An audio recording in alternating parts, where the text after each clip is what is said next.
and I was about 15, and I had already played in my little band that with my little school friends. And this fellow was an older guy. He was already playing the club circuit, and he heard me playing at 15 and decided he wanted to form a band with me. Leroy, you know Buzz, that's what we're talking about.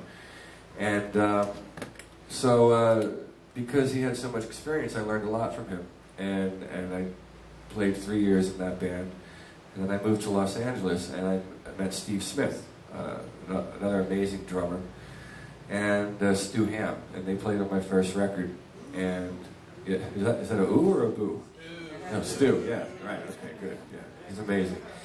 And so I was 18 when that happened, and there I was learning again. And so the point is if you can find a way to play with people, even if they're in a different style than you, maybe they don't even like the style that they normally play, but there's always something you can learn. I was in the band Poison, and they're not really known for their musicianship, but even though they're not known for being virtuoso musicians, I did learn a lot of, gathered a lot of information from being in that band. So those things help you progress.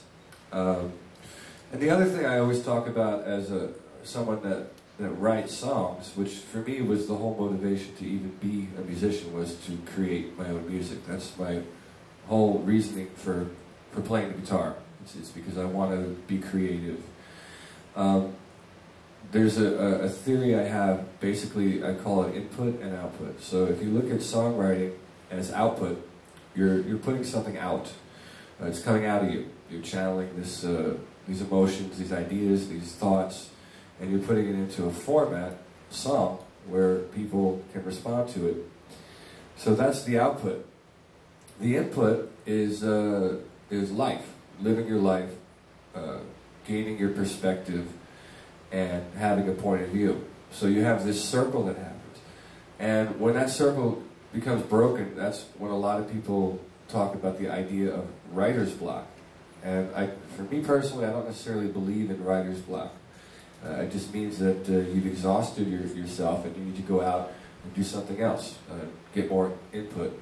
And then when the time comes when you're ready, you will have something to put out, something to create that's worth seeing to completion. This is my little theory on writing. But in the end, it just really comes down to the creative process. I also, you know, I have a hobby with construction. I do a lot of work on my house, and I made this deck outside my kitchen, and it took me about 2 months to do it.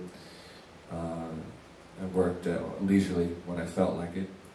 But when it was finished, and I was standing on it, and I realized that it was stable, and it wasn't going to fall, and it was safe, I had a very similar feeling as I have when I write a song that I feel strongly about. And I kind of realized, well, it's not really music that really drives me, it's the creative process. It's that taking something, taking nothing and making something out of it. And that's what I really love to do. How many people here